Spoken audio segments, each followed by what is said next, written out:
and Secretary Ed Año of the DILG, Director General Alex, good morning. General Carlito Galvez Jr., the AFP Chief of Staff. Okay, Yusek David, ngayong umaga. Of course, representing the Executive Secretary, Executive Director Manalastas, good morning. From the CHR, Attorney Asalan, yeah, good morning and welcome. Of course, from the PNP, well represented, Police Director General Oscar Albayalde, good morning. And Director Pimentel, good morning. From the DOJ, ASEC Sergio Yap II. And from DILG, Florese, Yusek Florese. And Mr. Ariel Rodriguez, you're representing the ICT. Oh, Mr. The ICT. Okay, opening statement. A person may cause evil to others not only by his actions but by his inactions. And in either case, he is justly accountable to them for the injury.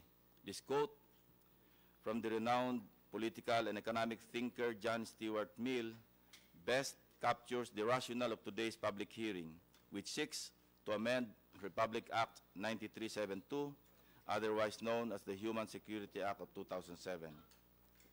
Indeed, this committee hearing is called to discuss several anti-terror bills referred to your Committee on Public Order and Dangerous Drugs. In consideration are the following: Senate Bill 1134, authored by Senator Gordon. I will not read anymore the titles of the measures. Senate Bill 1396, authored by Senator Honasan. Senate Bill 1715, authored by the Senate President. And Senate Bill 1956, authored by this representation. We only need to look at the historical background of the 11-year-old Human Security Act of 2007 to arouse our interest and look at a compelling need to amend what this representation may refer to as a dead-letter law, and for good reason. For one, no person or organization has ever been prosecuted under the Human Security Act during the past 11 years. In fact, what may be considered as the first and only implementation of that act was the proscription of the Abu Sayyaf Group as a terrorist organization by the Regional Trial Court in Isabela City, Basilan. We are thankful to the security officials for submitting to us their legislative proposals in this regard. Having said that, we tweaked your draft measures in coordination with other jurisdictions, notably Australia, which is one of the most proactive countries in legislating counter-terrorism measures. Since the 9/11 terror attack against the United States, Australia has already legislated 61 new anti-terror measures. As lawmakers, we cannot, in good conscience, remain silent and do nothing about our primary law against terrorism, becoming nothing more than a useless piece of legislation. We cannot have it buried in our archives instead of being a source of strength of our law enforcers to prevent, respond to, and address the growing threat of terrorism. While an anti-terror law in itself cannot solve the problem of terrorism, it is incumbent upon us to give the government and law enforcers the much-needed tool in dealing with the emerging threats of terrorism. We cannot allow this to continue. We must act now. Our inaction will make us equally accountable for every death, injury, and damage terrorists inflict on our country. With that, let us begin. I'd like to acknowledge also the presence of our National Security Advisor, General Esperon. Thank you, June, for attending in spite of your condition. Anyway, ikaw ang proponent nitong legislative proposal. So, we'd like to hear from you. First, ang unang relevant question, is there really a need to amend?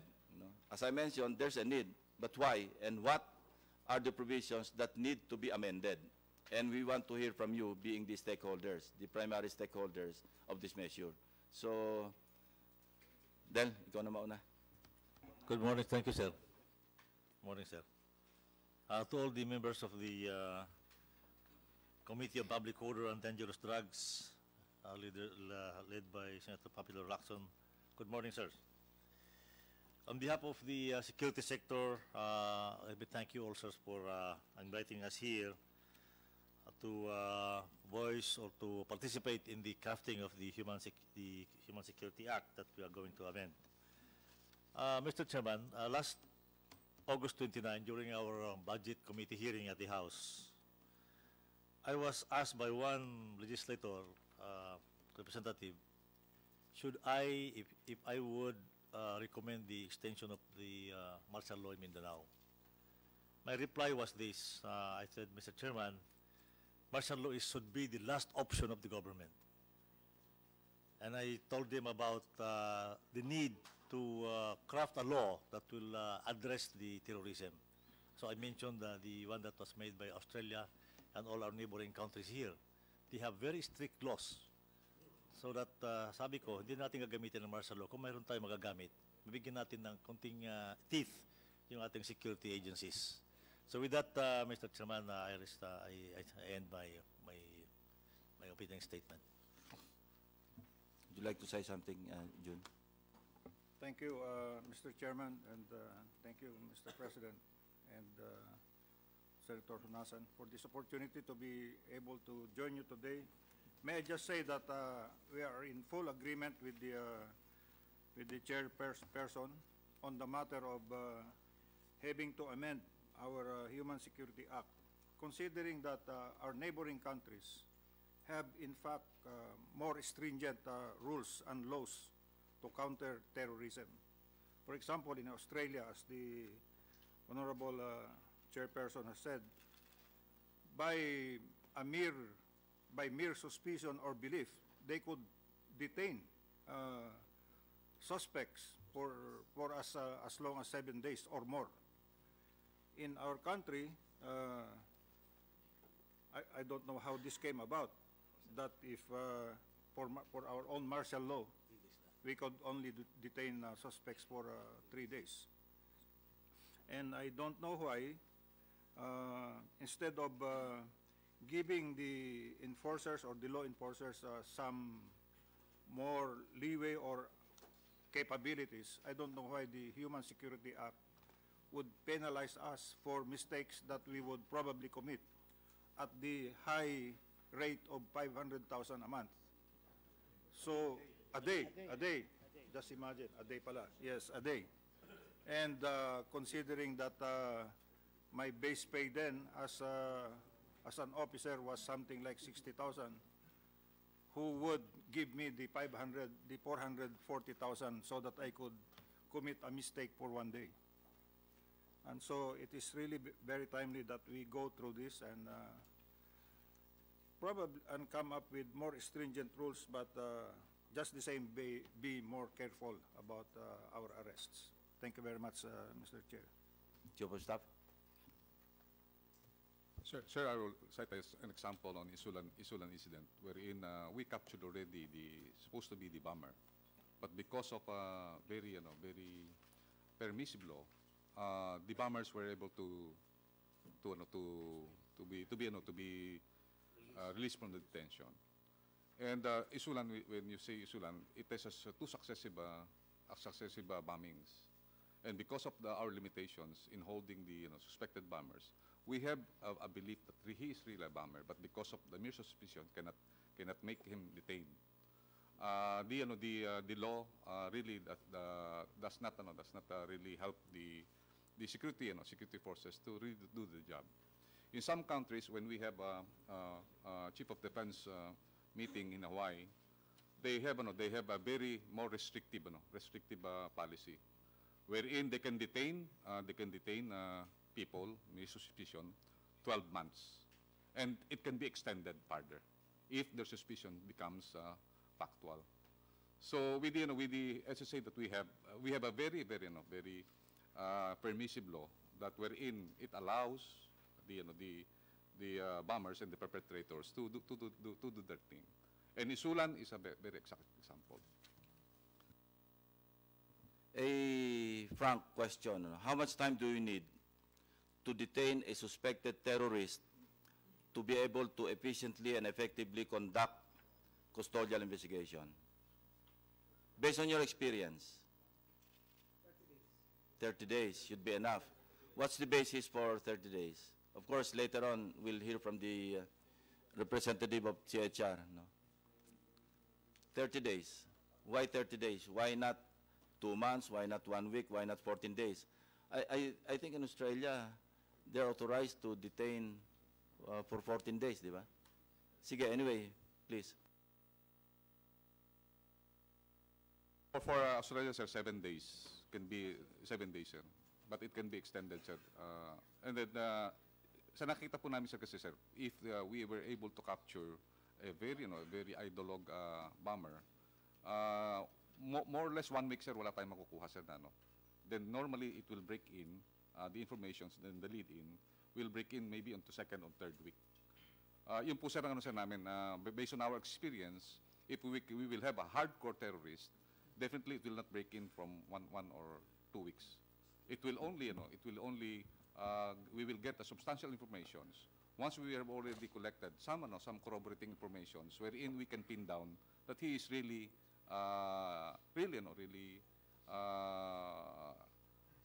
talaga po, sir, na talagang, po siya, sir. Senate President, recognized. Just a quick question there. 7 days, Australia, 7 days, extendable. Ano requirements nila na extension?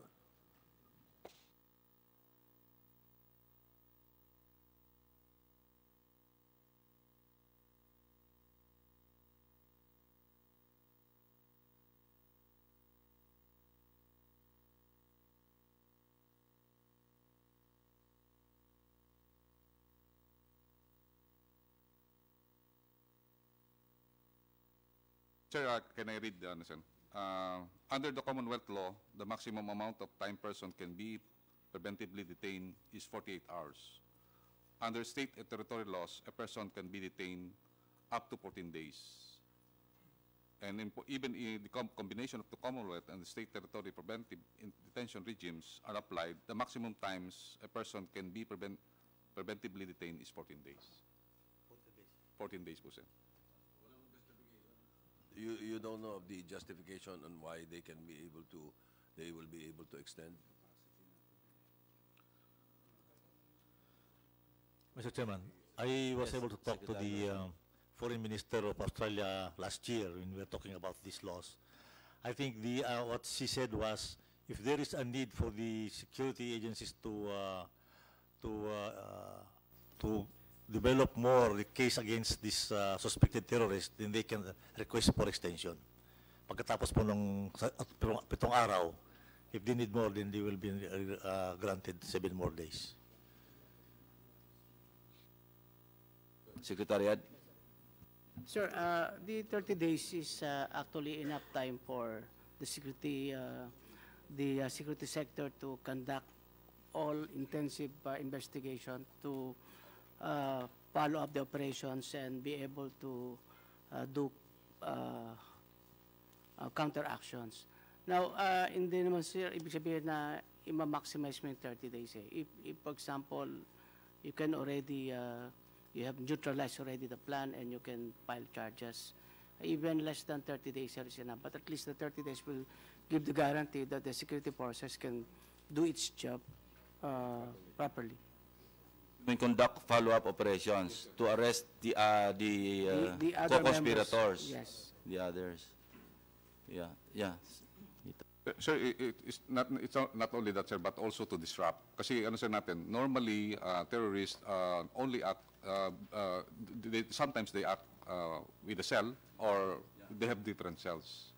The 30 days is also a preemptive measures wherein if there are also other conspirators that will have a simultaneous terrorist attack, that 30 days is a good disruptive period wherein we can get yung counter actions, especially makuha natin, sir, To yung prevent an imminent Yes, sir, terrorist attack pa rin. Yes, sir. Yes, sir. Kasi kung ano, sir, normally, sir, sa ngayon, sir, the complexity of the terrorism effort is, especially the ISIS, they can be a lone wolf or a pack of wolf, or maybe ang ano, sir, natin, sir, is they can have yung what we call yung, sir, yung tatawag nating deception, wherein they will allow some cell to be caught, and then later the greater one will scot free, and they can perpetrate a bigger sir. So this is some sort of the 30 days is a very good period for us, for the security element, to really completely disrupt and also to probably defeat the threat. So 30 days is on the assumption na wala kayong prior intelligence or good intelligence before the arrest. Parang nagkabiglaan, no, wag nating sabihin na failure of intelligence, but you lack the necessary intelligence to preempt, to monitor. Kasi under the proposed measure, bibigyan din kayo ng enough leeway sa surveillance, no? Monitoring, wiretapping. Again, we'll hear from you later. I know you will oppose all this, but you're free to talk anyway. And you're part of this discussion, so we'll hear from you your opposition, no? Assume opposition to all these proposals. Pero kung kompleto na kayong intelligence, you won't be needing 30 days, di ba? Kasi kung nandyan na lahat yung materials, sabihin na nating kulang lang yung intelligence on as to when the attack would be conducted, di ba? Pero kung kompleto na kayo, you won't be needing 30 days actually, di ba? Is that a correct observation? Yeah. So, si HR, sige, ikaw na muna. Hirit ka muna. Good morning, sir. Good morning, sir. We just have some issues po regarding po dun sa period of detention of 30 days. I believe, as mentioned earlier, there were no court order for the detention yet. We just have some issues because we believe also under the revised penal code, it was stated that the period of detention should only last for only 36 hours or 3 days. And the period of detention for 30 days, for a period of 30 days without a warrant or any valid ground, I think they will be having a problem with that, sir. Attorney, ang valid ground dito is warrantless arrest, di ba? An attack has just been committed or is actually being committed, di ba? Meron yun. Or about to be committed. So, inaresto, may valid ground for arresting. Ang pinag-uusapan lang natin dito, yung reglementary period to detain. Yun lang ang issue rito. They're asking for 30 days for reasons already stated. Now, what is your opposition to having the person detained for 30 days instead of the usual 36 hours under the revised penal code? Kasi they will definitely need more time to, identify and possibly arrest on follow-up operations yung mga cohorts, di ba? And that much, this early, the committee is willing to give to the security officials. But of course, we will hear your side. That's why I called you immediately after hearing their proposition. So, sa ibang jurisdictions, sa France ka, parang martial law, masahol pa sa martial law, ang existing Anti-Terrorist Act nila doon, na mere suspicion, pwedeng arestuhin, saka indefinite yata ang detention because of their experiences sa Paris attack. No? And dito, while, alam mo, medyo sabihin natin isolated pa sa some parts of Mindanao, yung mga terrorist attacks, but we should not wait for these terrorists, especially kung foreign-inspired, to attack Metro Manila. Then everything will be in chaos. And we wouldn't know where to go and what to do. So yun ang primary consideration kung bakit we're willing to give them that much leeway. At any rate, you're an investigator sa CHR? No, sir. Kung ikaw yung ilagay sa position nila, no, you're following up on a case, a very sensitive case, na bordering on terror, no? Terroristic activities. Ikaw ngayon tatanungin ko, would 36 hours be sufficient to prevent possible imminent terrorist or terroristic attacks? I believe, sir, it's not sufficient po. That's the whole point. Anyway, set aside na yung ground for arresting because susundin naman natin yung basic civil rights, di ba? Hindi naman pwedeng mere suspicion, huhulihin mo kasi that would be very arbitrary. Pero kung solid yung basis for conducting the arrest, ang pinag-uusapan lamang yung sufficient time for them to conduct follow-up operations. So you yourself admit na kulang talaga yung 36 hours, especially kung terrorist ang pinag-uusapan natin. Kasi these are hardened, ano? Yung hard to decor, tapos, halimbawa, ISIS, talagang foreign-inspired, and sila rin, alam nila na pwede silang patayin yung kamag-anak nila, pamilya nila. So, there's a softening up, quote-unquote, ano, without implying na merong physical abuse. But alam nyo, yung technique din ng interrogation, meron yung tinatawag na may softening period eh. Medyo i-gain mo yung confidence, yung trust, so they will cooperate. So I think that's their point. PNP, kayo mas sanay dito eh. What can you say? Alex, ikaw Sir, muna, then si Oka. Sir, before anything, sir, I'd just like to inform the body, sir, that in the region, the Philippines has the weakest anti-terrorism law. While in Singapore, Indonesia, and Malaysia, which is much less affected by terrorism, the Philippines, which is the most affected country in the region, has the weakest law, and it is now one of the reasons why we are attracting foreign terrorist fighters from other countries as far as Syria and Iraq and Morocco and all others, because we have a very weak Human Security Act. The law, that problem of terrorism highlights the fact that we have a totally different security landscape. While the revised penal code provides only 3 days, 72 hours to detain. When that law was passed, there was no such problem as extremism or the type of threat that we are experiencing today.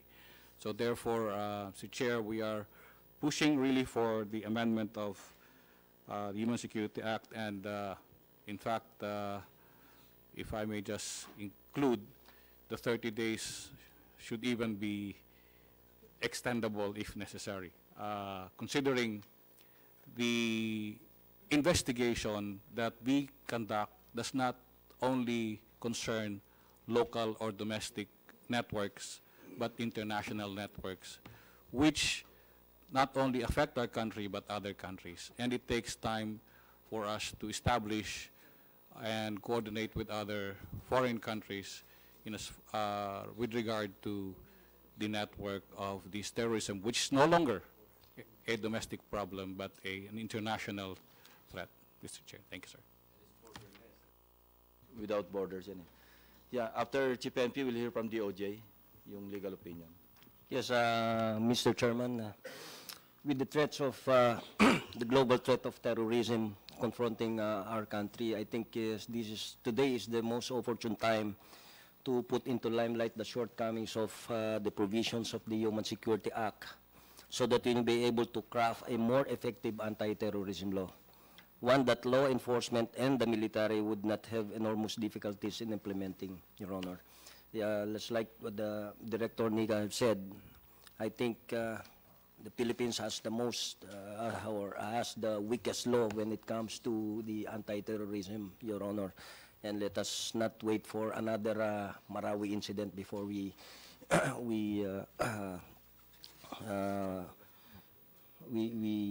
revise our Human Security Act, Your Honor. Thank you. May we hear from legal, yung sa DOJ, legal opinion nyo on the issue at hand. Thank you, Mr. Chair. First of all, good morning to the committee, Honorable Chair Senator Lacson, Senator Hunasan, and Senate President Soto. The proposed bills, especially the Human Security Act, is one of the priority bills of the Security, Justice, and Peace cluster. It is also the priority bill of the current Secretary of Justice, Secretary Minardo Guevara. As of today, we have not yet finalized our position paper, but allow me to read our draft, which was also reviewed by the OIC Chief State Counsel, Pastor Benavides.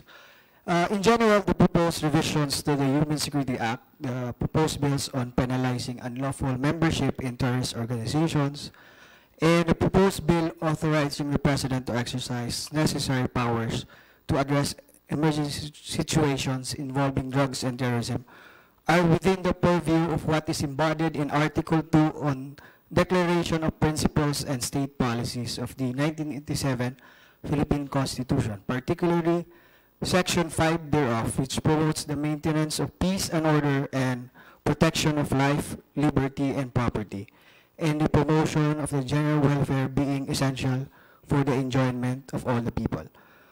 We submit that it is within the power of the Congress to enact laws that are for public good, so as to ensure the public of safe and peaceful living conditions at all times.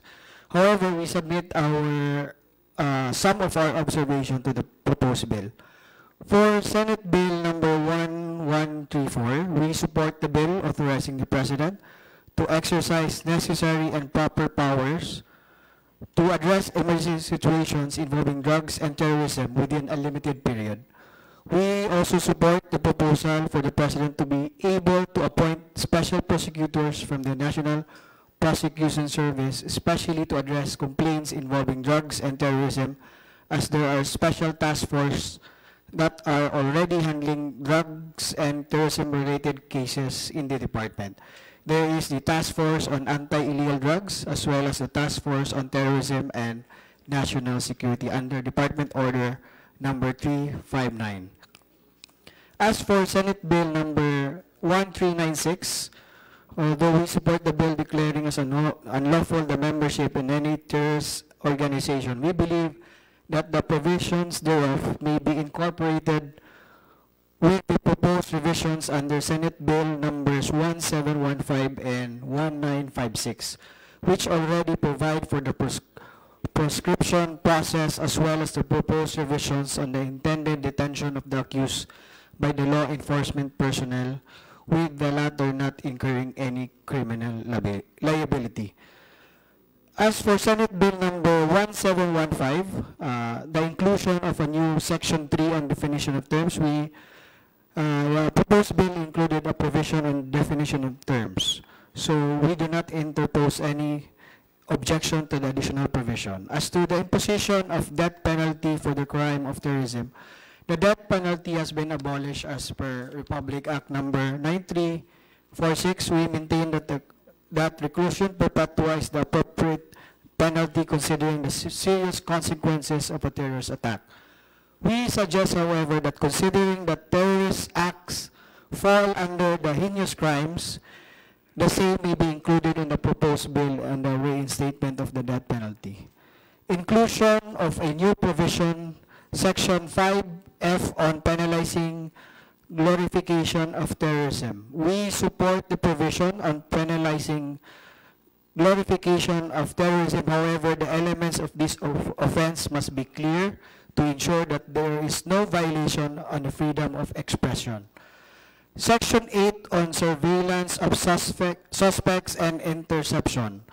We noted that the provision empowers the Secretary of Justice to compel telecom and internet service providers to produce customer information and identification records, including call and text data records of suspected persons as defined in the proposed bill.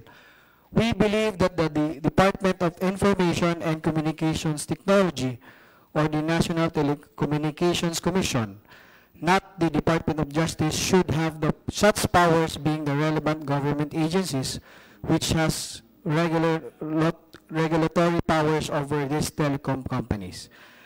As for Section 27 on countering violent extremisms in social media, we suggest that the government agency mandated to provide relevant information on terrorism be designated as the central body which would disseminate information to be posted on social media accounts of the Anti-Terrorism Council members to ensure uniformity on information that will be posted on this vehicle. Lastly, for the Senate Bill number 1956, Section 9 on foreign terrorists, we noted that the mere attempt to travel is already being penalized in this provision. It may be difficult to establish the intention of the person, whether he will be actually engaged or participate in the planning or preparing of the terrorist acts.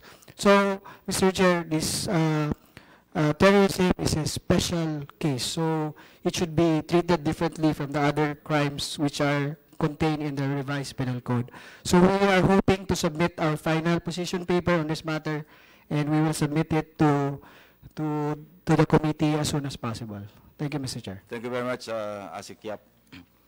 One main innovation dito sa proposed measure, yung definition.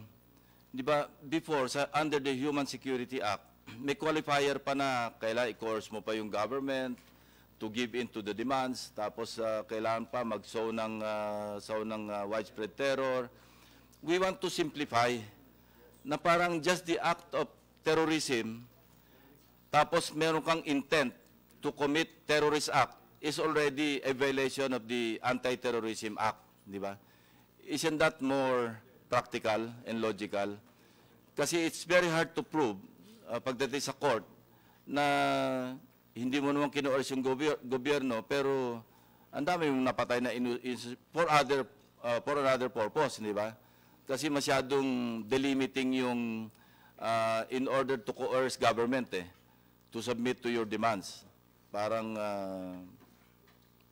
sa akin lang, yeah, at saka masyadong limitado yung sa purpose. So instead of dealing with the other elements, I'm in agreement with you na isimplify na lang natin yung intent, yung tinatawag ng mga lawyers na yung mens rea, di ba? Yung Latin word, yung mental state, na kailangan voluntary at saka nasa proper mental state yung tao. Parang murder, halimbawa, di ba? Yung intent to kill is there.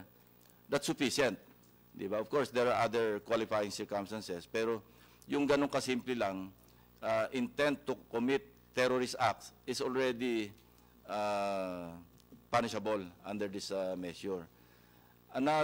Siguro another innovation, yung sa surveillance. This is ticklish enough, pero this is important. And we need to discuss this thoroughly para rin we can strike a balance between protecting human rights, civil rights of individuals, at saka yung sa law enforcement naman.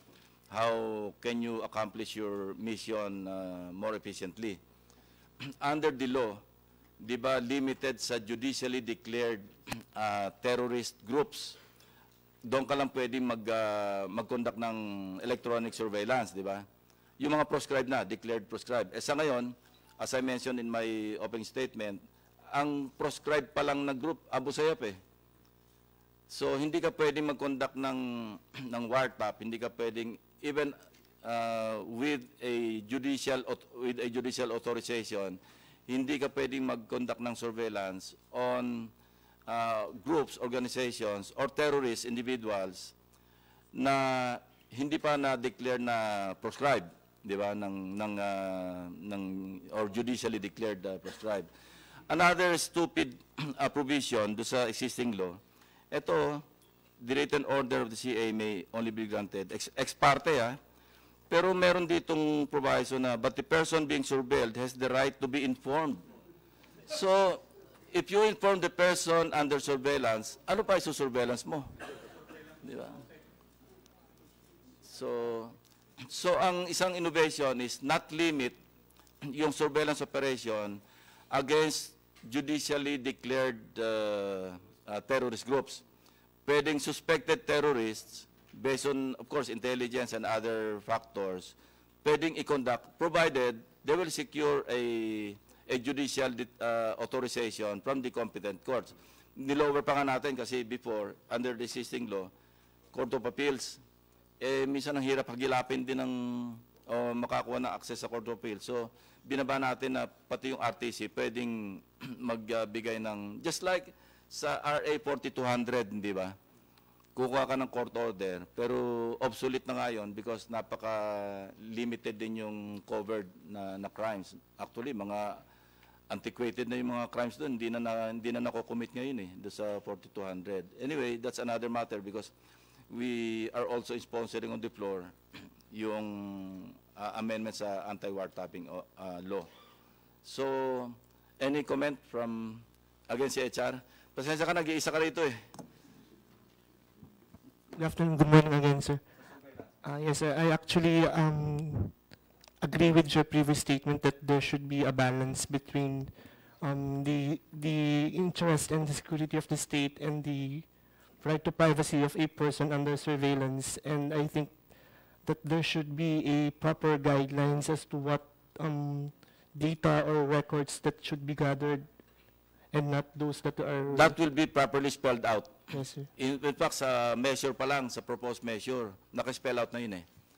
Ano lang yung po pwede. At saka meron din penalty do sa excesses ng law enforcement officers conducting the wiretap or surveillance in whatever form. May mga ano doon, may mga limits doon. Period. Under the law, 30 days. Tapos extendable to another 30 days ba? Yes. Another 30 days. What we're proposing here is 90 days, di ba? Then pwedeng kumuha ng extension from the court for another 30 days, di ba? Why 90 days? Why not 30 days? Hindi pa ba sufficient yung information? Assuming na electronic, SIGINT. Hindi pa ba sufficient yung pag-uusapan nila in that 30-day period para makagather kayo ng enough information? By the way, all the proceeds na makukuha doon sa judicially authorized wiretapping can be used as evidence, di ba? Yun ang kaibahan. Kasi kung illegally wiretap, hindi mo pwedeng gamitin yan kasi parang fruit of the poisonous tree. So, why 90 days? Why not 30 days? Why not 60 days? Why not 45 days? Bakit 90 days? Justify. Anybody? Yeah, thank you, Honor. Sa surveillance, sir, we're referring to surveillance, sir. Yes, sir. As experienced by the intelligence community, sir, the activities of the terrorist groups have no schedule, meaning they will do it whenever they decide to do it. So it doesn't mean when we're covering a certain target that during a period of 60 days they will talking about a specific operation which may become liable for under the law. So we need to build up this information. Secondly, sir, a longer period of surveillance will allow us to identify the network of the organization, including their international connection. 30 days is too short, sir. In fact, 90 days not even be sufficient if we really are working on an organization that has both local and domestic connection. And also, sir, these group do not talk to each other every day. It's very unpredictable. So if we need to protect our people, we need enough time to cover these targets. Chair. Mr. Chair. Senate President, recognized. Thank you. In that particular issue, Mr. Chairman, if we say 90 days or extendable by another 30 days, yung 90 days, it would appear that we are putting a limit to it. why don't we consider, all the committee consider, the 30 days extendable for another 30 days with the proper justification, and then silent. In other words, you can extend and extend and extend, instead of limiting it to 90 days. Silent na lang. If it's not in the law, then as long as you're justified, you can extend for another 30 days. By the way, yung proceeds nito shall be deposited to the court, di ba? And nobody is authorized to divulge. And hindi pwedeng gamitin yung chismis, di ba? Yung nakalimit lang yung pwedeng gamitin dito doon sa related sa terrorist acts, ano? This is for the information of CHR. And another safeguard, hindi sila pwedeng basta-basta mag-apply ng court order without the permission, a written authorization from the Anti-Terrorism Council. Yun ay isang feature sa bill. So more or less, meron ng, may filter na ito para bang hindi to open to abuse na maski sinong law enforcer mag-apply ng judicial authorization to conduct surveillance. Kailan dadaan sila? Kukuha sila ng written authorization from the Anti-Terrorism Council. But before we leave the topic on the definition, are we all agreed na i-simplify natin yung definition? Na wala na yung qualifier? Yeah, sige. Ano? Sir, if you will see the tactics now of the ISIS, it does not coerce the government, but it give instruction to even a single individual to create devastating harm to civilian populace. And if we will, sir, we will yung sir natin, may tayong tinatawag na yung sa ating definition, may marami sir tayong mga tinatawag nating mga elements. It will not yung katulad sir sa ISIS na ngayon sir na by merely na talagang they were convinced in social media that they will attack a civilian targets. Mawawala po tayo sir sa sir. So we recommend na talaga po we support yung na simplify natin po sir yung definition. Now, how do you distinguish or how do you conclude na a particular act is a terrorist act? Didiscuss namin kanina ni Senate President, ano? What if a neighborhood taffy, no? Nalasing, paputok ng barel, nagsow ng terror sa neighborhood. So, hindi mo pwede classify na terrorism yon. Kasi sira lang tuktok, ang gusto niya lang magpasiklab do sa barangay nila o do sa sitio nila. Ano, maski wag sabihin na hindi nalasing, trip niya lang na magpapaputok ng barel, okay, naghagis ng granada. Without the intent to sow or terror, or without the intent to commit terrorism, pero just the same, medyo na-terrorize niya yung neighborhood. How do you treat that? I think that is where the ATC will come in, because they have the data, they have the information, so it can easily be discerned if an act is being committed because of just pure lawlessness. Unlike, yes, because the ATC I get your point. Yes. Para bang kailangan mayroong mga presidents, di ba? Yes, na why that individual should be charged with the violation of the Anti-Terrorism or Anti-Terrorist Act, no? Kung wala naman siyang background or maski sa background investigation na ginawa, wala naman talaga siyang prior sa terroristic activities, then ordinary law will apply. Ordinary, yung violation ng revised penal code. Mr. Chairman. Yes, Senator Nasan. Thank you, Mr. Chairman. Before we ask the others for their inputs, first of all, let me ask. This is procedural. No? Executive Director Manalastas, you are the representative of the Executive Secretary. May I correct my designation, sir? Yes. I am the officer in charge of the Anti-Terrorism Council Program Management Center. Okay, so on that assumption, we are assuming that the Anti-Terrorism Council still exists. Yes, sir. Yes, sir. Okay, 100%, sir. Yes, don't worry, I'm not quiet. Yes, sir. How has it met already? Has the Anti-Terrorism Council met? It is meeting regularly, sir, when it comes to conducting meeting. The schedule is every 2 months, unless there is an urgent matter to discuss.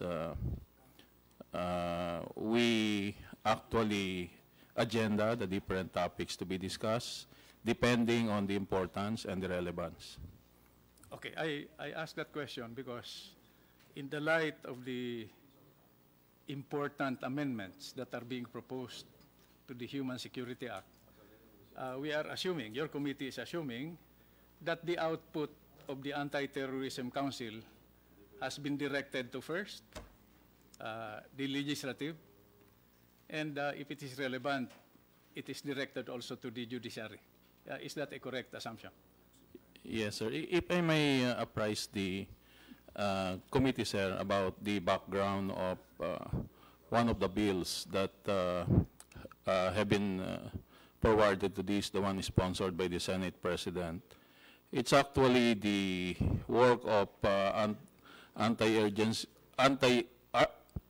interagency effort, sir. We convened a couple of times in order to come up with a revision of the anti-terrorism law, duly represented by various agencies of the government, even civilian sector, and there's also a human rights representative, the one from the Human Rights Committee of the Office of the President. Okay, I understand that. Mr. Chairman, if I may continue. I'm asking this because I'm looking at how we are organized to combat terrorism. You know, as has been said by the other resource persons, no? The weakness of the law has relegated us to a reactive mode.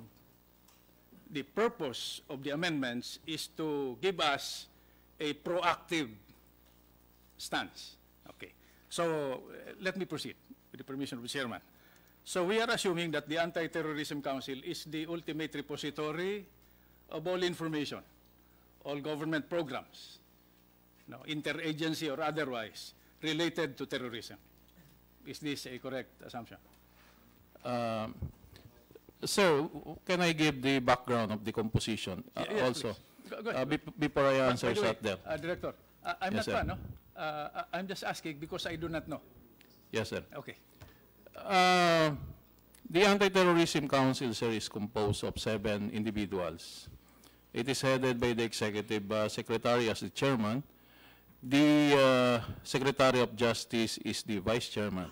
And of course, we have the Secretary of Interior and Local Government, National Defense, Finance, the National Security Advisor. So these 7 individuals are compose the Anti-Terrorism Council.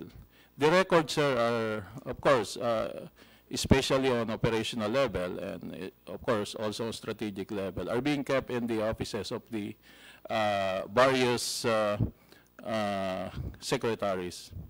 Like, for example, on matter of intelligence, it's being kept at the different offices. Okay, understand. While you were answering, I heard somebody say no. So, Sir, Director Alex, yes, I'd like to why- clarify, sir. Yes, yes. The organization of the ATC, as mentioned, sir, 7 members, yes.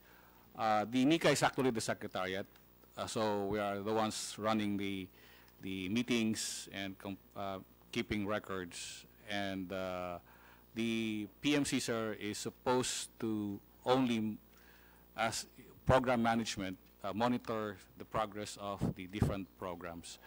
So supposed to be, sir, the ATC should have had, for the longest time, had laid down programs.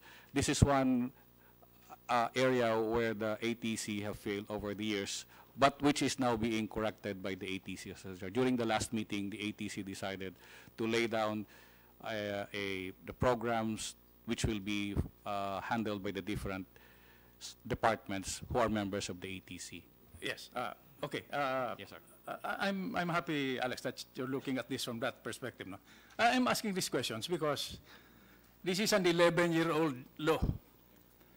And I'm not implying anything, but for the last so many years, it is the information of your committee that the ATC has never met, even once. Yes, please. June. Your Honor, since we came in, the new administration, I remember that I have attended probably no less than 6 meetings by the Anti-Terrorism Council. Admittedly, there are some organizational reorganizations that we are doing, redirecting the trust of the council. But definitely we are on top of the current situation. Like last meeting, we even talked about the Lamitan bombing. June, before you continue, you are talking about the present dispensation. Yes. Okay. Yun lang ang kinaklaro ko. Because before Secretary Medialdia is yes, meets the council. Yes, I understand. So, so it's the secretariat is NICA. You have a council that is directing. Okay. Mr. Chairman, if I may continue. Talking about the driver for all this is our ability to manage timely, accurate, and complete information. No? My next question, maybe Ed, no, you can answer this. No? Are we harnessing, in terms of baseline data, the power of our frontline, which is local government units? No? Because it is my contention that to fight an idea like terrorism, you fight it with a better idea. No? And you begin with, these are supposed to be basic services, pero hindi na to basic services, rights. No? You start with food, clothing, shelter, health, and education. From the information we have, Ed, no? June, the most effective baseline data, frontline mechanism we have is local government. Kaya lang ang problema, nahaharness yan tuwing election lang. No? We want to be able to apply it to a more serious effort like anti-terrorism. So, my question is, are we harnessing that power? Because the perception is when we deal with terrorism, ang lagi nating inuumang yung legally authorized armed groups, AFP, PNP, occasionally NBI, no? When in fact, Isulan, Marawi, whether it's natural or man-made, ang frontline talaga, it's not a failure of intelligence, it's a failure normally of local government. But we should empower them para they can hold the line until we are able to deploy rapid reaction agencies. Okay. Ed, brief. Yes, sir, I agree, sir. In fact, just like the war on drugs, we are empowering the local government officials, particularly at the level of the barangay. If the Marawi crisis is a wake-up call, actually to all of us, because that is a good example of a failure of governance, and as well as the failure of cooperation from the level of the barangays. So now, the security sector, we are already starting this work on progress here.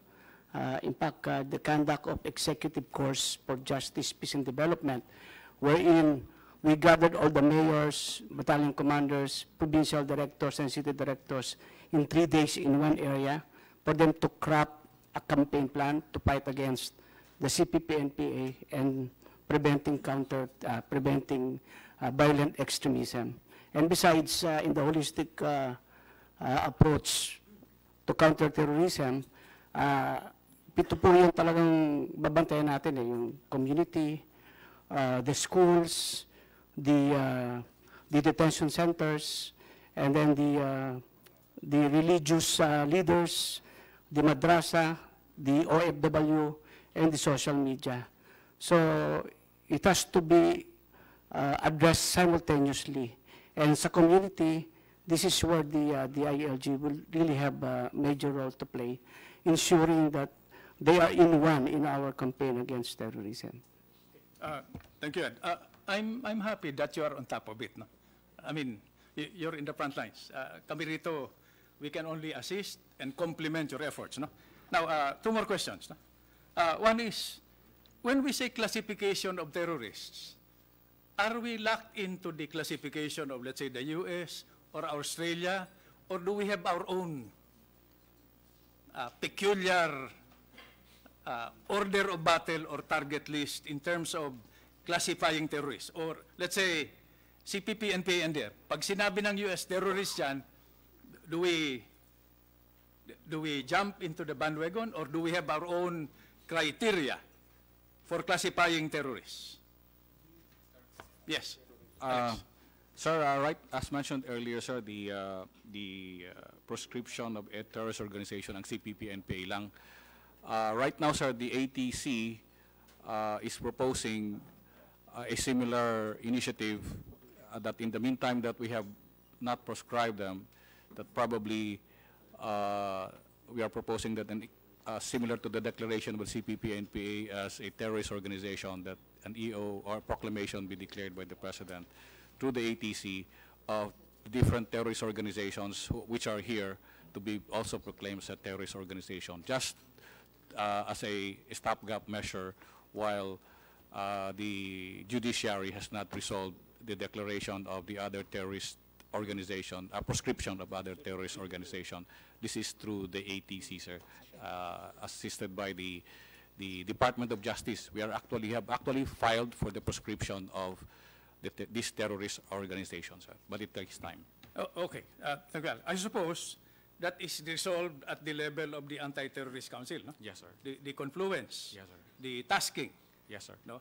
So that it can be translated into legislative action, a resolution in the judiciary, or a certain clear policy direction, yes, sir, that will impinge on the proposed amendments. Okay, which brings me to my last question. Okay, you know, the permanent battle, this is the old rule. Tiniente pa kami ni Senator Lacson.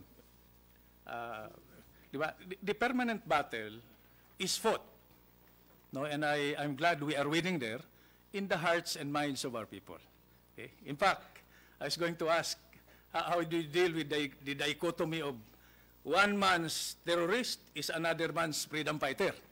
Okay. You know, Alex, I'll direct my questions to you na lang para you can answer one count. No? Ang problema talaga rito, because terrorism does not recognize front lines. The battleground is so porous. In fact, the technological revolution is very difficult for policymakers, including us, to understand and to manage. Yan ngayon ang hinaharness ng terorista, di ba? The rule is, information is neutral. No? The ICT, just take note, no? You protect what you have, you protect your transmission, and you protect the beneficiary, the recipient. What locates you in the ideological, political, or economic spectrum is how you use that information. Is that a correct assumption? And my last question is, how is our information management system, considering the hearts and minds ang pinag-usapan, when we recognize, I hope you agree, that the first battleground is media. Communicating to the intended beneficiaries and the unwitting victims, no, the nature of the problem and the response of government. Di ba, ang old rule is, what is terrorism basically? The more lives that are lost, the more people die, the more property destroyed, the better. You know why? When you have the attention of media, then you have a platform to stand on and explain the nature of your struggle for freedom, equality, to protect the oppressed, the victims of injustice. Okay? So, just give your committee, please, a brief background of how we are responding to this first battleground. Sir, I have here a copy of the draft resolution of the ATC, which defines the new programs that the ATC will follow. And if I may just mention, the Preventing Countering Violent Extremism program, or the NAP-CBE, will be led by the DILG. The Counter-Terrorism Operational Readiness Program will be the DND. Legal Affairs will be the DOJ. Terrorism Financing will be Anti-Money Laundering, International Affairs, DFA. Now, on the ideological, sir, may I just state, it takes, there's a saying, it takes a diamond to cut a diamond. In the same manner, it takes religion to counter religion. The ideology of the ISIS, sir, is based on religion. And so therefore, our proposed program on the NAP-CB, or National Action Plan, will rely mostly on harnessing the support of the religious sector, the Muslim religious leaders and religious sector. Because no matter what the media, the regular media will say, the Muslim, as a Muslim, will never be influenced by just a reporter as to a person like a mufti or an ustad saying what is right and what is wrong. So in general, sir, we will be the best messengers that we can really tap are the religious and the scholars, the religious clerics among the Muslims, and therefore that will be the focus of the program. If I may just mention, sir, in countries which we have studied like Brunei, Malaysia, Indonesia, they have a ministry of religious, they call it different names, but on Islam. And they even define what will be the message every Friday. Every Friday, sir, they have a standard message. Here, the khutbah. Pare-pareho yan, sir, which promotes moderation. Dito, sir, sa atin, unfortunately, we don't have. We've been trying to influence the religious to come up with that. Because ang nangyayari, sir, the means to spread extremism and violent, yung ideology ng ISIS is through the mosque, through the madrasas, and wala tayong control doon because wala tayong ganung problema, sir. So that which should be addressed. Thank you, Alex. Now, for my last comment, I address this to DOJ, to Director Manalastas, and to CHR. Okay, the tip of the spear is our surgical units. When you talk of terrorism, no? That's the AFP, PNP, NBI. That's not legally authorized armed group. But that is applied only after we have prepared the ground. Now, the terrorists do not play by the rules. We continue to play by the rules because we want to continue occupying high moral and political ground. My submission, ASECYAP, no? Director Manlastas, Attorney Asala, no? Is we should not burden our operating units, our other agencies, with a self-inflicted bureaucratic problem. We have been, your committee has been telling them always, your job is not to explain policy. Your job is to implement policy. Di parang news. You can explain who, what, when, where. Why is up to the political leadership to explain. If there are any legal or constitutional issues, by the way, I raise these issues because that should apply to your submissions and comments to the proposed amendments to the HSA. Now, it is my view that that is why lawyers were invented, so that our operating units can focus on the mission, because time is of the essence.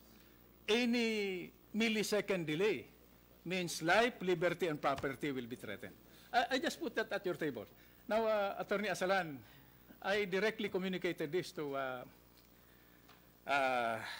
Chairman Gascon, no? And I will do this publicly again. Please request him not to waste too much time debating with the President on human rights issues. That is not, di ba? Just focus on the job, because bugbog sarado na tayo sa international community. Now we're having problems. I'm not saying do not raise these issues. No? Human rights is important, no? But your job is really to work together as a team and address the moral issues. Now, I put this at your doorstep para we can look at these amendments in the proper perspective, because your committee is trying hard. Can you imagine, after 11 years, this is the time to address these issues now. Okay, I hope we have been able to communicate this to you. Thank you, Mr. Chairman. Thank you, Senator Nasan. Another topic, another proposed amendment. Hand in hand with an ex parte application, di ba? Merong preliminary asset preservation. This in effect is amending the anti-money laundering law, di ba? Effectively, by the way. Although, after that, after the preliminary asset preservation, mag-a-apply pa rin yung provisions ng Anti-Money Laundering Council. Ang tanong ko muna is, and I want to hear the view of DOJ and of course HR, no? Ano magiging basis for applying for an ex parte order, judicial authorization to conduct surveillance? Anong threshold? Reasonable ground to believe that such a person or organization has committed? Gano'n ba kababa ang threshold? What else can support that phrase, reasonable ground to believe? Masyadong ano yun eh, masyadong unilateral and could be arbitrary. Ano? Any person can have reasonable ground to believe and he may be wrong. And in that regard, na-subject mo na yung tao sa ex parte application to conduct surveillance. Yeah, first you and then CHR and then DOJ. In one of our propositions on the amendment, we indicated the uniqueness of this organization as a premise for making the proposal, that among the challenges that the security sector has to confront is the fact that when a group of people appears in the Facebook and poses with firearms and a black flag behind their photo behind them and points to the yung kanilang ganun, sir, Allah flag, their allegiance to the ISIS, would that be a crime? That the question, would the security sector have enough basis to arrest them? But while the law does not allow us to plain currently based on that, but the effect on the social media of people posing on that is actually encouraging more support, propagating the ideology, Yun nga, tatanungan and ano sabi mo? Recruiting more following to the ISIS ideology. So that is the challenge, sir. That's why when we submitted our proposal, we also included that support or help or expression of support be included as basis, and publications like that or text messages or communicating through social media and encouraging attacks be a basis for us to presume that they are members or part of the terrorist group. Alex, before you continue, no? Yes, sir. In a situation like that, where there is doubt, in whose favor is the doubt resolved? It should be law enforcement. Correct, no? No. Parang kung, di To ba? the people, sir. The people. Yeah. The protection of the people, sir. The safety and protection of the people. Mr. Chairman, I just want to push this point, no? Dahil it should define our temperament. Let's say parang disaster, parang bagyo. I asked the question once. Pag kailangan i-evacuate yung pamilya na ayaw iwan yung mga baka at kalabaw at baboy, no? If you forcibly evacuate them, will the law and the Constitution back you up? I raise this point because in case of doubt, resolve it in favor of protection of life, liberty, and property. And I think the DOJ And our legal mechanism should support that objective. Otherwise, pag may doubt and the doubt is not resolved properly, well, I think the best safeguard against possible arbitrariness and abuse, Anti-Terrorism Council. Because remember, you cannot just apply unilaterally, di ba? You have to secure a written authorization from the Anti-Terrorism Council. And they're clothed with enough information, di ba? They're armed with enough information to back whatever application you have, di ba? Kasi kung wala naman silang data, yun nga, nagpost sa Facebook, sa data ng Anti-Terrorism Council, of course, ikaw naman secretariat, and upon your recommendation yung pagbigyan ng written authorization, di ba? So kung wala namang enough data to back whatever suspicion the law enforcer on the ground has, hindi rin makakapag-apply di ba? So I think that's the best safeguard against possible abuse. Mr. Chairman? Yes, Senator Soto. What about, say, in other countries, in the United States? What is their, what is the law that covers that, or is it covered? Because I have a friend who was arrested about over a year ago, who lives in the United States, who had this picture in Facebook with an HK and a silencer. He was arrested a few days after. Ano ba sa kanila? So the creation of the Department of Homeland Security in the U.S. actually answers everything.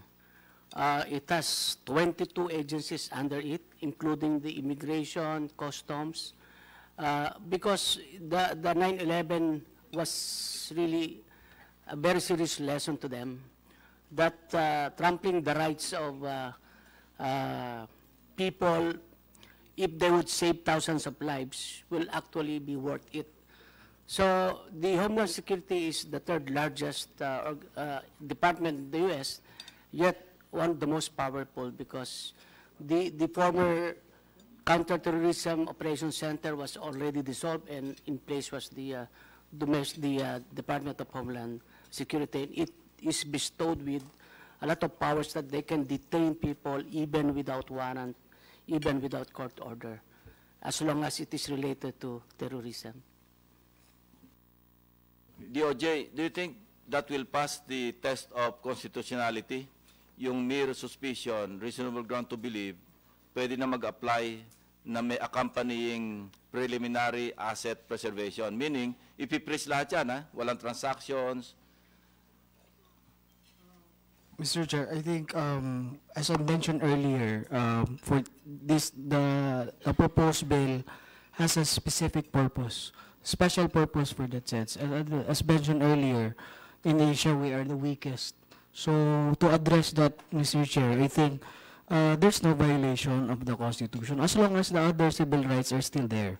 So, I think the law does not actually eliminate the civil rights of the person, but it has just evolved in other aspect, Mr. Chair. So, I think there's no violation, and with the passage of this new law, we can address the issues that we are talking. Remember, on mere suspicion, hindi makatransact kasi merong preliminary asset preservation. That's effectively freezing the asset. So, CHR, what do you say about that?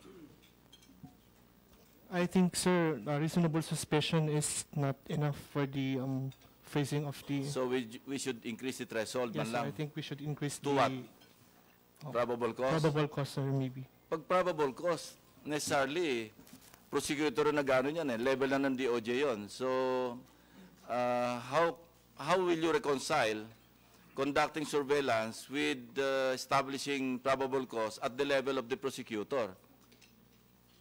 Mawawala yung confidentiality, di ba?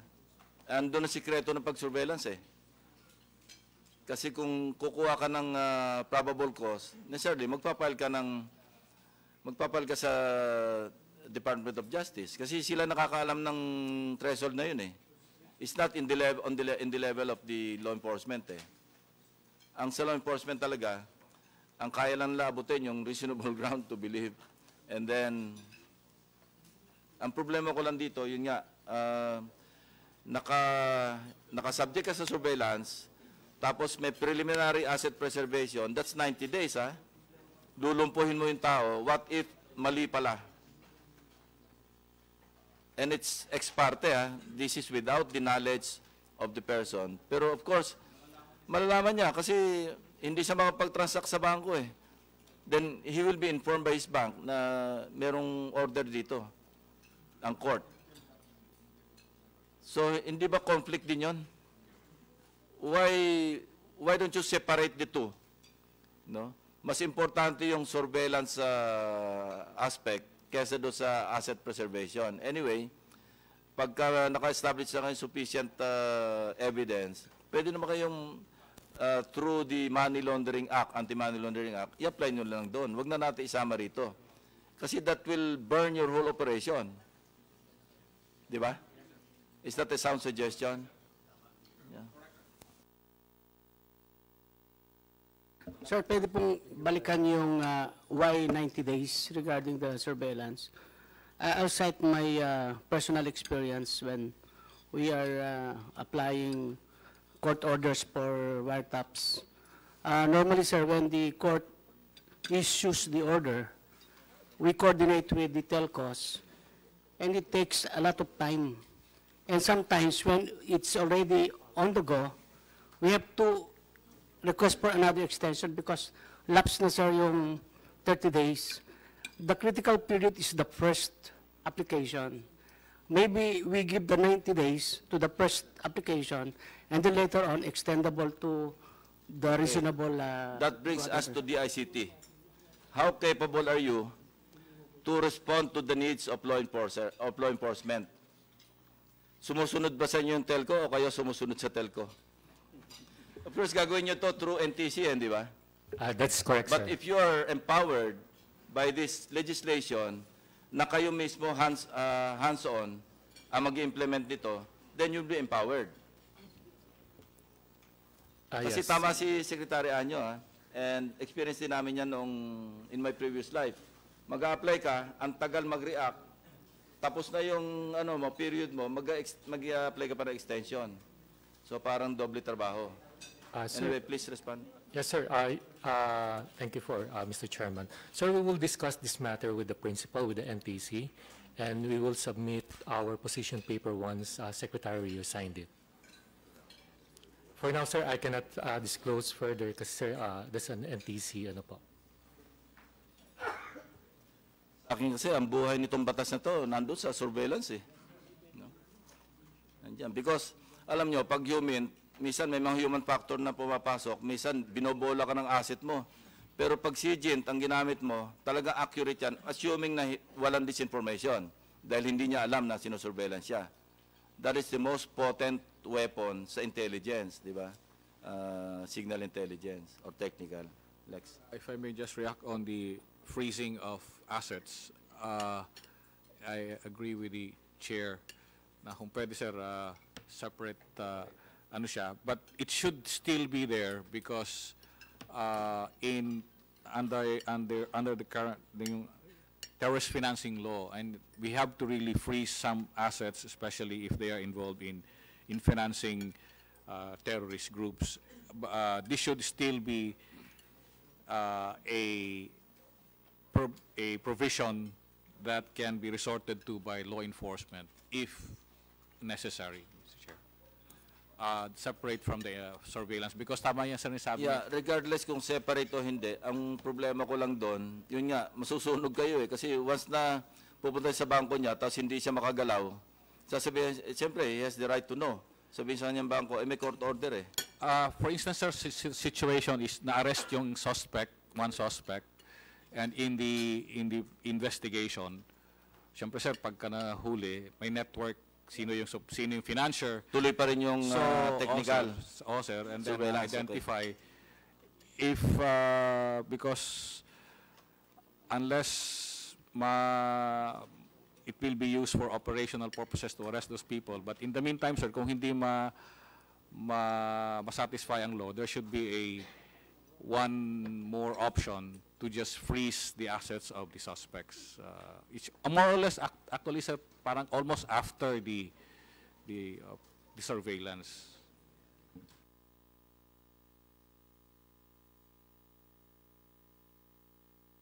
Alex, just one caution, no? But as I said,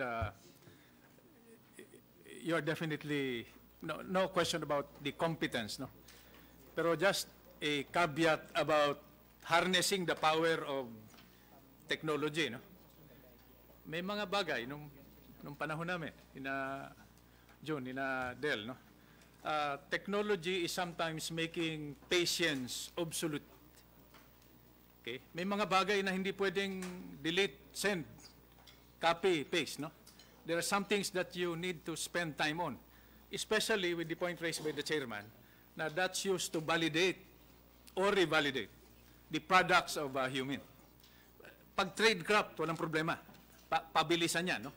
Pero to validate it, to spend time developing your action agents or your DPAs, it needs some patience. Just put it on your table, no?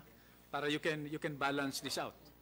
Para these are inputs, as the chairman said, for the Anti-Terrorism Council, which will sort this out. Okay. I put that at your doorstep. Thank you, Mr. Chairman. Yung sa 500,000 a day sa false prosecution, ang suggestion dito, ang proposal dito is to leave it to the court, discretion ng court, and it should not be less than 50,000. And government, in solidarity with law enforcement officers, mag-shoulder nung damages. Yeah, dapat lang. Wag na nating ilagay, yes, we need to amend that particular provision because that's probably one of the reasons why law enforcement is so hesitant. Kasi pag nagkamali ka, instead of filing violations ng Human Security Act, filean ko na lang ito ng murder. O filean ko na lang ito ng ibang possession of explosives, kesa terrorism. Kasi baka ma-acquit ito, balikan ako nito, 500 a day, kung isang taon na nakulong. You know, we were part of that, of the Congress, of the Senate that interpolated on that. I think it was Senator Pimentel at the time who introduced that particular provision. Yes, Mr. Chairman. Senate President. Again, it was mentioned earlier by Director General Monteagudo that in this part of the world, tayo ang pinakamaluwag dyan, ano? And then in the Western world, yung United States na mga laws ang ideal dito sapagkat nadala na sila eh. Eh tayo, medyo dala na rin tayo eh sa nangyari sa Mindanao eh. At saka sa mga possible na mangyayari dito. Why do we need this provision? Yes. No, in fact, Mr. Chair, bakit? Do they have that in the United States? Are the Homeland Security Department people will pay a fine if they, pagka nagkamali sila? There are proper courts for them to go to. At saka we're dealing here with beyond reasonable doubt, which is a very high threshold. Yes. Kung ma-acquit. Paano ba yun, DOJ, yung damages na binibigay sa false prosecution, when or how do you prove false prosecution? Mr. Chair, for the cases filed in courts, if the accused is later on acquitted and he was detained, he will be paid corresponding for his the time that he has spent. I will have to check with the figures, Mr. Chair, as to how much is paid. With the permission of the Senate President who still has the floor. Kasi minsan na di-dismiss technicality, guilty naman, pero kinulang lang doon sa beyond reasonable doubt. Mahirap i-prove yung beyond reasonable doubt eh. Eh babayaran ng gobyerno yun, guilty naman. And then, Mr. President, Mr. Chairman, the fact na merong proper laws. May mga batas na nasasakop yan Like for example, isang kinulong nyo, ginakusahan, nakakulong, pagkatapos not guilty pala. Pwede naman siya maghabol sa gobyerno There are proper laws that they can use, di ba? Why are we going to scare our enforcers? Tinatakot natin ang mga enforcer natin Hindi, babayad kayo. Pagka nagkamali kayo, Mabigat yun. meron naman mga naangkop na batas Kaya, Mr. Chair, my suggestion is to remove that particular provision in the Human Security Act. Mr. Chair, we would like to agree with that. In the first place, the provisions under Section 50 would say that it will be paid by the Anti-Terrorism Council or the agency to whom that personnel belongs. Are these budgeted? Can you predict how many people will commit mistakes so that we could pay this error fee? When in fact, as the Senate President has said, there are laws and administrative provisions that could indeed punish the erring personnel. So we recommend that we remove this provision. Mr. Chair, if I may, under the DOJ, Your Honor, with the Board of Claims, as we've checked it, the Board of Claims will pay 10,000 pesos to those who have been acquitted, later on acquitted, Your Honor. And in Board of Claims is under DOJ? Yes, Your Honor. So may funding para dyan talaga? Yes, Mr. Chair. Okay. So, yun na lang. Mr. Chairman, Yes. if we take the U.S. Laws, anybody who is wrongfully accused and put to jail, they can actually sue the government. Yun ang gawin natin. Tama yung sinabi ni Senator Soto. It is separate case na yun. Kung they feel that they were wrongfully put to jail, then they can sue the government. The government should answer, hindi yung agencies na nakahuli. No, sir. No, sir. Yes, sir. Yes, sir.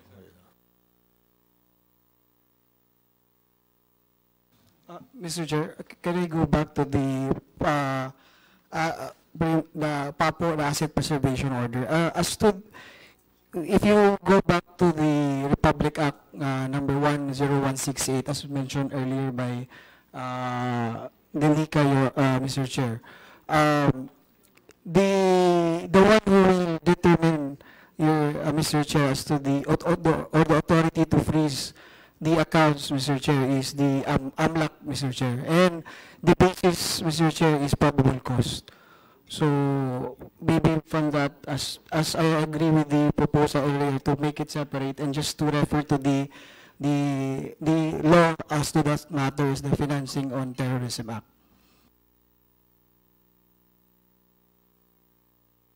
Hindi na...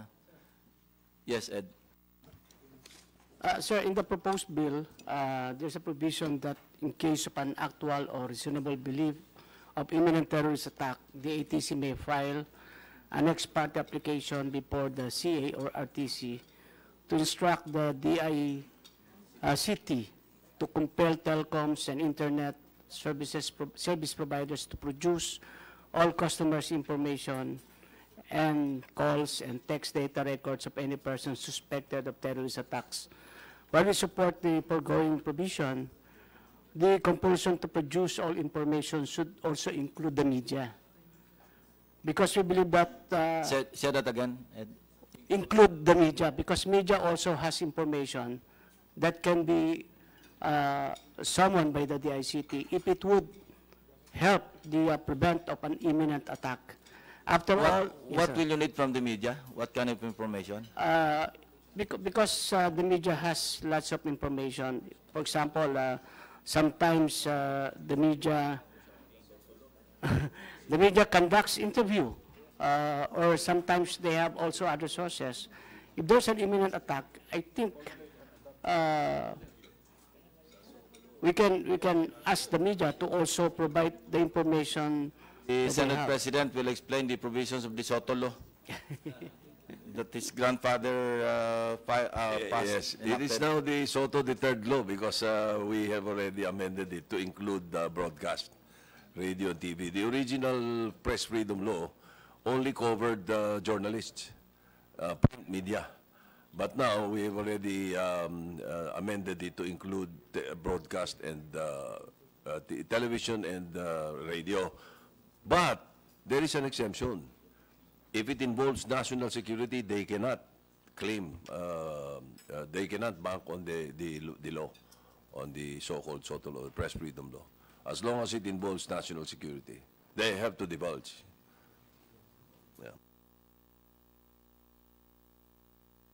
To include the compulsory sending of advisory to the public to announce the imminent danger, so that people can also participate and provide information. Like, for example, sir, in US, almost every 5 minutes, like for example, during the Boston bombing, within the day they are able to solve the case, because every 5 minutes it was a sort of compulsory advisory to the media.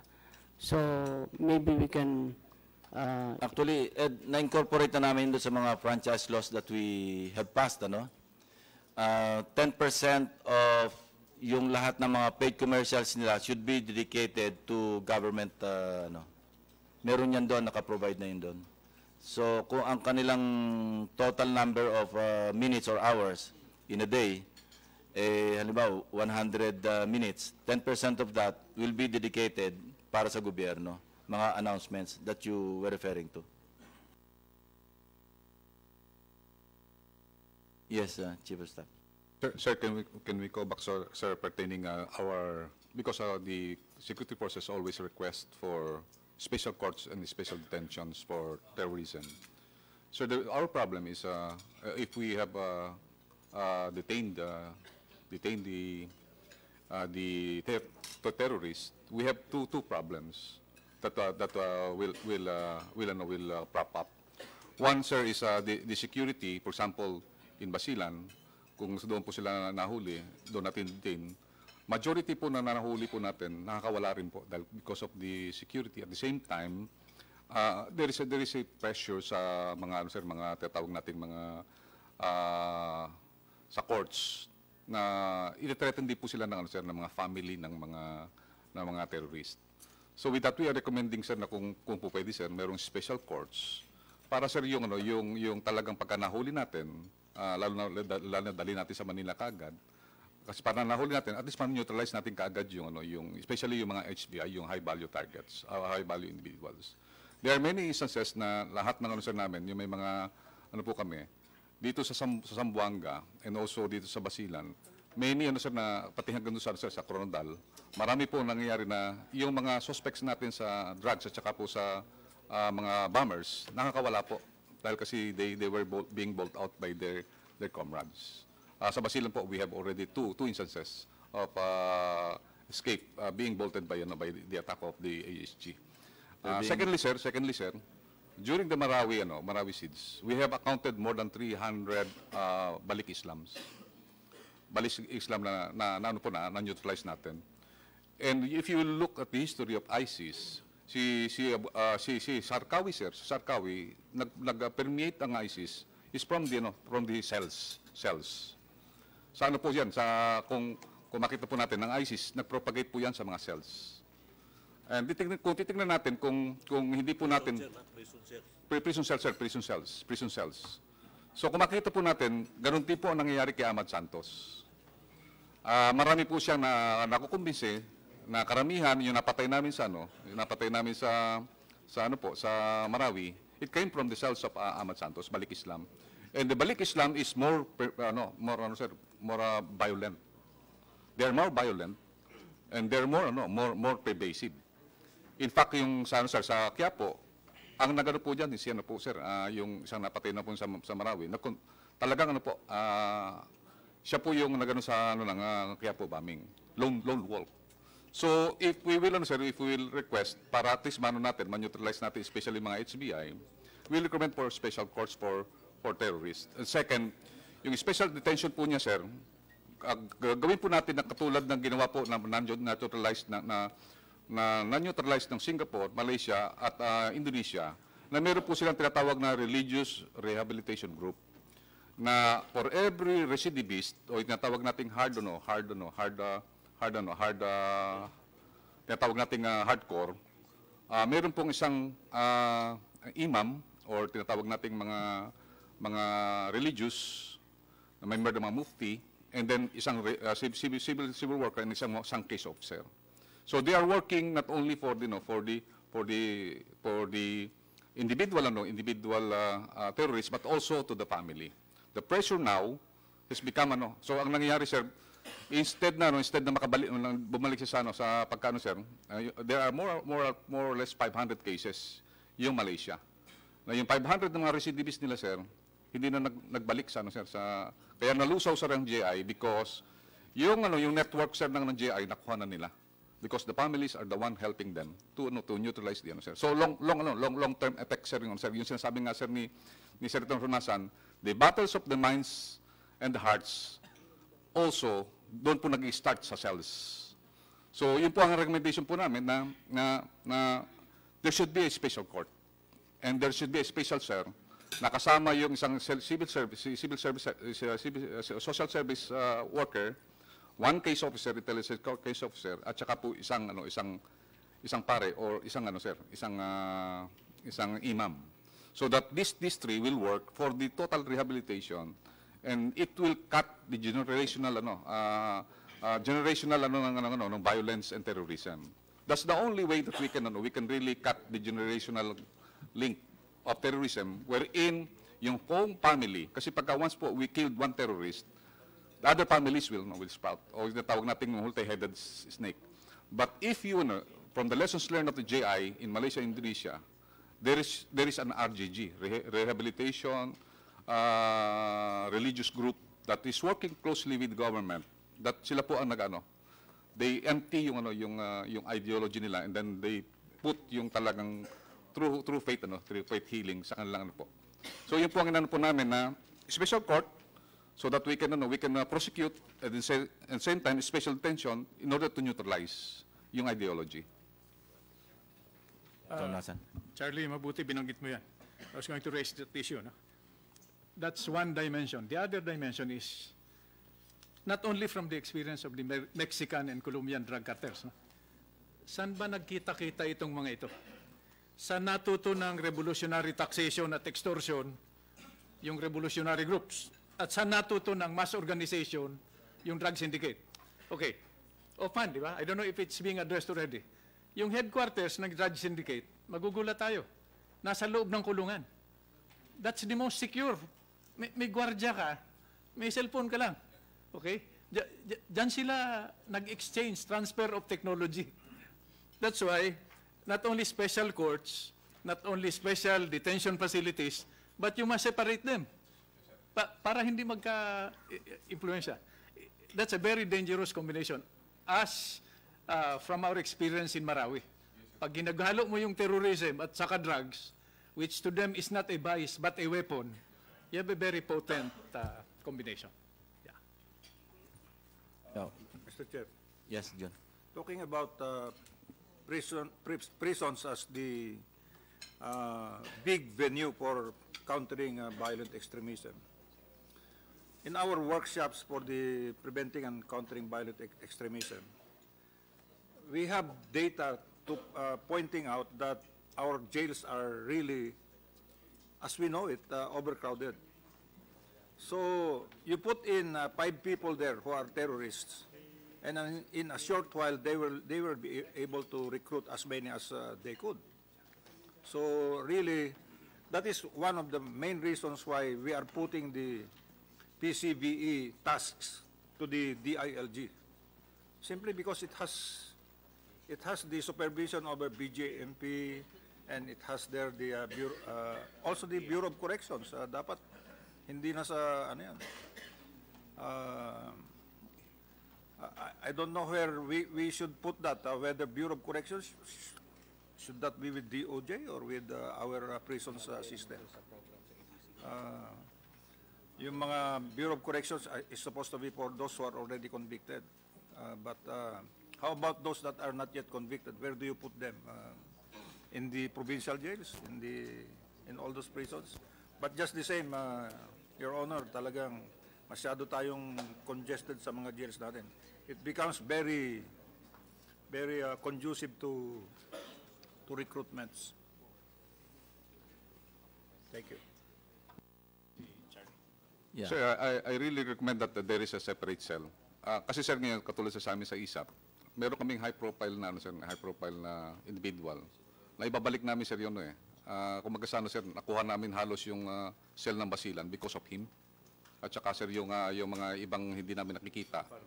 So, because of yung rehabilitation na ginagawa na, kasi meron kami tinatawag na paid program, talagang yung pamilya sir, binibigyan namin talaga ng livelihood. At the same time, yung regional government is really giving houses to them. Ang recommendation po talaga natin is talagang ihihiwalay po sir. Kasi pagka once na inano sa common crimes, there is a possibility na yung mga common criminals will become terrorist. Mas delikado po yun sir kasi mas sila pervasive and mas violent because they have already the experience. Secondly sir, ang namin sir is sabi na natin na where is the battle of hearts and minds? It is in the madrasa. It is in the mosque. Kaya sir, meron tayong dapat sir na mga tinatawag na institution. For example, ang madrasa sir dapat iano ng DepEd. It's also propagating dun sa sa communists. They're also doing that, yung tinatawag natin yung sa Lupungan at saka yung Al-Qadeb, which is nakuha nila na lessons learned nila sa mga madrasa at saka sa present turns. If you look the history of Al-Qaeda, bago sila kunyari for example from Philippines, meron silang tinatawag natin from nationalist, Muslim nationalist to extremist, meron po yung pinupuntahan. And the last na pupuntahan nila sir is Afghanistan. Afghanistan established 6,000 present turns to produce fighters for Afghanistan. So yun po ang nanon po natin na dapat yung mga madrasas meron po tayong control. Meaning meron tayong tinatawag na regulation wherein it should be institutionalized by the DepEd. Kasi pagka once po na ang madrasa po uncontrolled, anybody can teach there. Ang mahirap po sir, pagka yung khutbah hindi regulated, the normal Muslim youth will take it as a divine talaga. Lalo na po kung yung ng khutbah came from abroad. Came from abroad. So we recommend sir na there should be a regulation on the madrasa. The Indonesian made it tinatawag nila is moderation of madrasas. Moderation of madrasas. And then also, sa ARMM po, meron po tayo tinatawag na Grand Mufti. The Grand Mufti of the ARMM, sila po ang nag-ano ng fatwa. Pagka sinabi po ang fatwa, yung fatwa is the state tinatawag religious declaration. If they have a fatwa, doon po sa ISIS, the LGU, Muslim LGU, is honor-bound and even religiously bound to declare that they will fight against ISIS. Yan po ang nangyari po sa Marawi. In order to contain yung Marawi, the 41 mayors and all the sultanates and the ulama council declared fatwa against ISIS and Maute. That's why yun po na-contain po namin talaga yung because of that strong declaration because they are religiously bound to obey that. Kaya kung magkakaroon po tayo ng Grand Mufti National and also different muftis sir, makokontrol po natin. Ang major problema po natin ngayon sir, the regional government doon sa Muslim Mindanao, we can control. How about yung mga Muslim sir na nandito po sa sa Baguio, nandito po sa Rizal, nandito po sa sir, they are uncontrolled. So yun po ang inano po ng mga yung mga even the ulamas, they are requesting that there is a national Grand Mufti. So that the khutbah during Fridays will be controlled para po yung CBCP pastoral po sir. Yun po ang magiging sir natin po. Before I recognize Nika, Actually, it's in Section 48, yung promoting peace and inclusivity in schools, learning centers, and training institutions. So, part of your narration has been covered under this new provision. Actually, amendment ito ng 9372. Nika? Yeah, the chair, on just on the surveillance of communications sa Australia, nakalagay sa kanila, in case of an actual or reasonable ground of terrorist attack, the Minister of Communication and the Attorney General may issue subpoena to telco to provide the call data records, historical call data of suspects. So, may subpoena power, sir, yung Minister at saka yung Attorney General. Doon sa ating Senate Bill 1956, sir, in the actual or reasonable belief of imminent danger, the ATC may file an ex parte application with the CA or RTC for a directive to instruct the DICT to compel telco to provide customer info as well as call data records. Just for information, sir. Then I'd like to raise one major concern, sir, of the ATC. There is a provision in the proposed bill for creation of a commission. Instead of a council, we're proposing Yes, that sir. we instead create a commission. Yes, sir. Now, with the executive secretary as still the chairman, Yes, sir. and the 7 members will be appointed by the president. Yes, sir. Kasi pagka yung by virtue of position, di ba, automatic eh. Kung sino yung DOJ, siya yung Yes, vice sir. chairman. Tapos, anyway, the president can appoint any member of the cabinet then, or on a full-time basis, yung mga members ng anti-terrorism, instead of council, commission. Yes, sir. What's your view on that? With all due respect, Mr. Chair, we express our reservation on the commission. Ideally, sir, Para lang maka full-time. Maganda, sir, ideally. We invited DOJ. Yes, sir. Yung ASEC nandito. Yes, sir. We invited, sino pa ba? But on the other hand, sir, while ideally ganun, sir, we also are realistic about the culture of the Filipino na ayaw magpautos ng ating mga secretaries ng basta-basta. Kaya, sir, doon sa ATC, sila na mismo yung member. So, sila na But rin remember, the chairman is still the executive Yes, secretary. sir. But they are also the implementors dun sa proposed namin na reprogramming of the functions. Kagaya nung... Pero policy direction lang yung council di ba? Yes, sir. More on policy. Yes, sir. And then the pati yung policy at the authorization same of course. programs, sir. May programs. But we are the planners. Implementers. The law itself says that we must promulgate plans and programs. So medyo. Yes, sir. So what we are doing now is to make the, Sir. example, Microphone, sir. DND will be in charge of May task allocation. Yes, sir. task allocations. That na. will So be the difference, sir. that will be the difference. PCBE, DILG, but under him will be the Different agencies. DepEd or whoever is in charge of countering violent extremism. So, OPRs na para, ano yan, ikaw ang counteraction. So, doon ang turo namin. Not, PNP has other, Ang Just reason lang basically naman, the joint operations. ang reason lang naman namin dito, kaya gusto namin council para full-time, kasi more often than not, napaka-busy ng mga secretary, so pinapadala puro rep. Yung mga rapist nila, lagi nandun. So, and then debriefing pa pagdating sana. Hindi, iba kasi baby niya ito eh. Pero I'm sure, sina Del, sina Ed, hindi rin maka-attend religiously sa mga council meetings because they have lots of problems to attend to.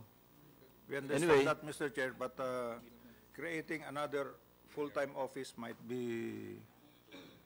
entail some expenses, and it could really pinpoint the responsibility to specific persons. But what we are doing now is So you find it more effective kung if we retain the council under present membership and or assign representation. OPRs for every specific task Okay. allocation tayo. Okay, no problem, no issue. Rick, You want to contribute to something to humanity? OJ? Mr. Chair, I'd just like to go back to the suggestion of the AFP for the special courts. As based on the cases that we filed for in relation to the Marawi siege, all of the cases were transferred to Taguig. So first it was transferred to Cagayan de Oro, then it was transferred to Cebu, and later on it was transferred in Manila. And as I mentioned earlier, we have already a task force on anti-terrorism. So the special prosecutors are already there to handle terrorism cases. Case to case yun, you will have to apply to the courts, di ba? Yes. Transfer venue. Yes, Mr. Chair. That's why... Ang suggestion ng AFP is parang i-incorporate na sa law na mag-create ng special court solely for violations of the Anti-Terrorist Act. Yes, Mr. Chair. I humbly agree with the proposal, Mr. Chair, because based on experience, as we experienced during the Marawi siege, later on, we transferred everything in Manila for security reasons. So I think that would also be the grounds later on if we implement this law in the region, but later on it will be transferred in Metro Manila. So I agree with the proposal, Mr. Chair.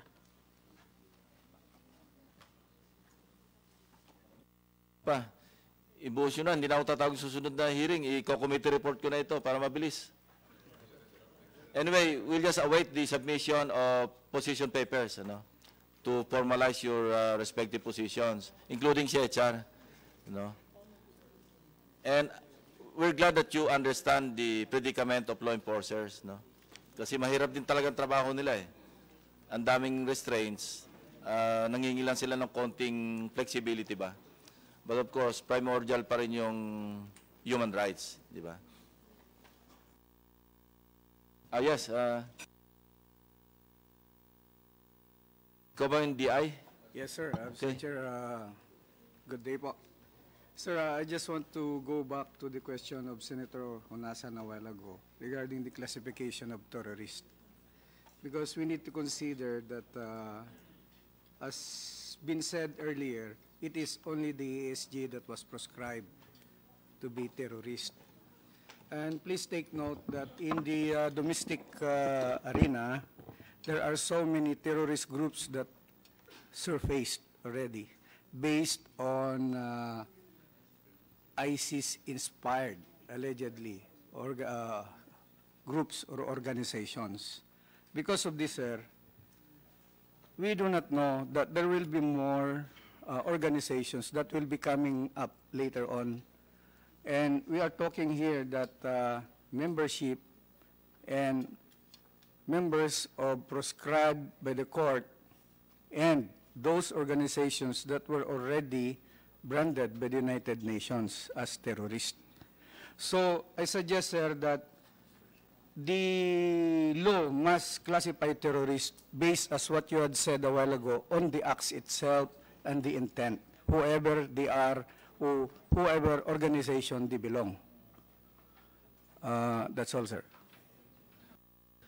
Aside from ASG, and of course yung naka-apply ngayon sa CPP, NPA, NDF, meron pa ba kayong in-apply, without mentioning what those organizations are, meron pa ba naka-apply na for prescription? Wala na. Saka ano yung status nung sa CPP, NPA? Withdraw ba ito? Suspended or what? Ongoing, sir. Ongoing. It's with the prosecutor of the DOJ, sir. We are working with the prosecutor. Yeah, pero medyo matagal na yan. Yes, sir, that's the problem with the prescription. May mga pleadings naman yan, di ba, na na-submit? Yes, sir. Para medyo matagal. The Abu Sayyaf experience, sir, it took us more than 10 years to prescribe them. 10 years? Yes, sir. That's why supposedly... so right after the passage of the Human Security Act, nag-apply na kayo ng prescription? Yes, sir. Tapos kailan lang lumabas, sir? Ganun ba katagal yun? Kaya, sir, we are trying to learn from that experience that this other application for prescription will be faster. So, medyo tumatakbo naman, sir. Dapat mabilis, sir, kasi... Well, siguro pwede natin lagyan ng, baka pwede, sir, kasi... i-timeline natin. Yes, sir, dahil if that is how long it takes, sir, Yeah. This is crisis situation, sir, critical Siguro management. pwede naman isama sa measure, gawing time-bound. Yes, sir. Yung whether or not i-approve or i-disapprove, i-reject, at least time-bound, di Yes, ba? sir. The Indonesians only took them a few months to, sir, yung JAD, yung new group sa Indonesia, sir. When it came out, a few months later, may naglabas na sila ng law. And one more, sir. Okay. Last point, sir, from the ATC.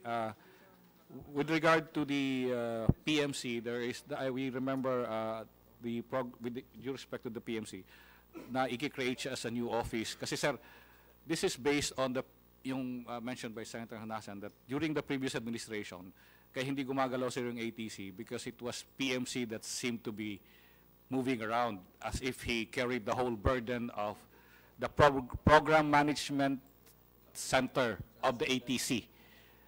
ATC, sir. It was created management center under the ATC, created during the Aquino administration. Now, it's the NICA that serves as the secretariat. It has always been the secretariat, sir. But during the administration of Aquino, they created the PMC because hindi daw sila comfortable with the director of NICA at the time.